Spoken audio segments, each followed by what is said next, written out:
Chapter 36. Conclusion. I write these lines with a heavy heart. It's not that I particularly feel like writing them, but I believe that every story should have a conclusion. And this one is no exception.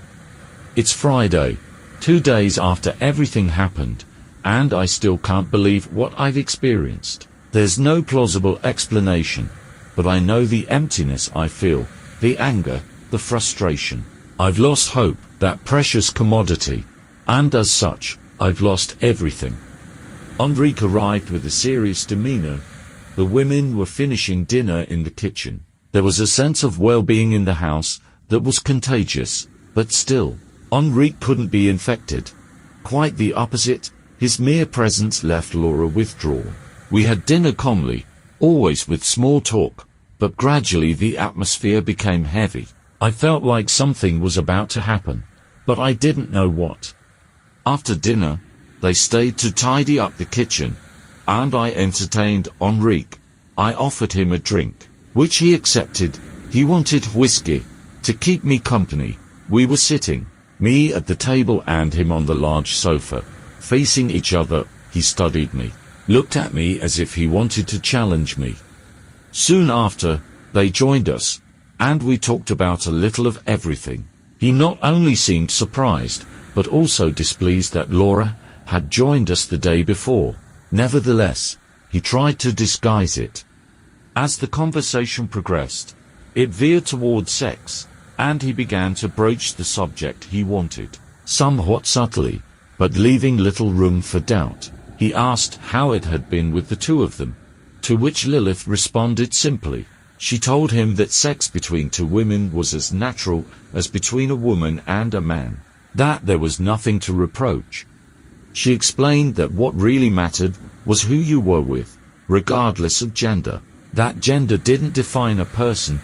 He listened to all this with a smirk. Lilith continued, telling him that there was much more to what was going on between her and Laura than was apparent. And to everyone's surprise, but especially Laura's, she turned to her, stroked her hair, and said, "I love you." Laura was so moved that tears came to her eyes, and she replied, "I love you too."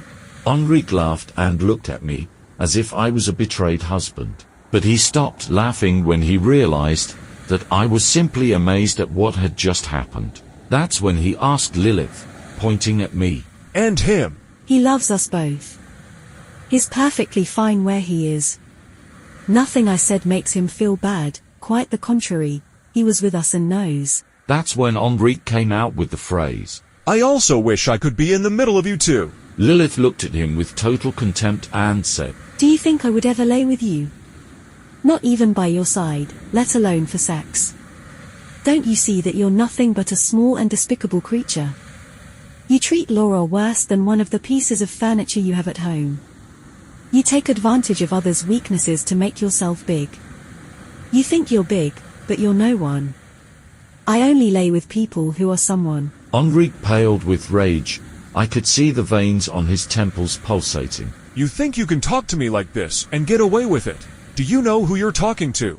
Do you have any idea what I'm capable of?" "I know you very well. Much better than you think." Enrique stormed out of the house, leaving the door open and leaving me stunned. Laura was terrified. Only Lilith remained calm.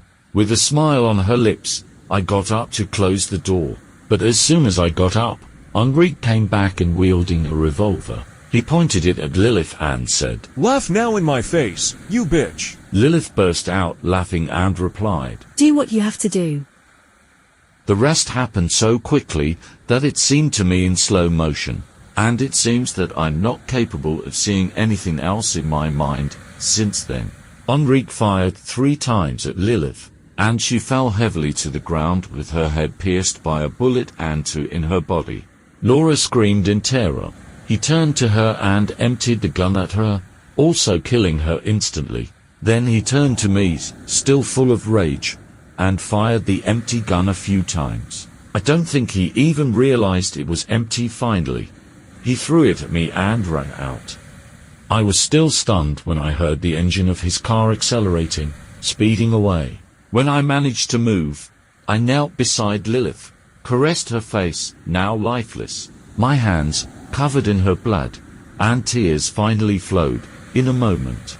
All dreams destroyed by the stupidity and arrogance of one man.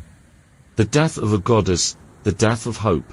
I managed to compose myself enough, after a while, to call the police and report what happened. The house was invaded by police officers and paramedics, who confirmed the deaths and took the bodies. It was at that moment that I wished the gun had more bullets, and that I was being taken to. I just got back from the funerals. The police identified the victims, as is their duty. Laura Correa and Cristiana Branquinho. Laura's funeral had some friends and family in attendance. Cristiana's funeral procession had only me and the priest. My life was covered with the vigorous shovelings of the gravediggers. After a few minutes, there was nothing left of me. I feel deceived, betrayed. The world was taken from me. I spent so much time oblivious to it, and just as I discovered it, it was taken away from me. I know deep down that this story doesn't make sense, and if it did, it lost it. However, it's the story I have, and at least I leave this world with the awareness that I fulfilled the last deadline imposed on me. When these words are read, I will no longer need to make sense or find meaning in things. This is my farewell. Goodbye. Miguel Lages.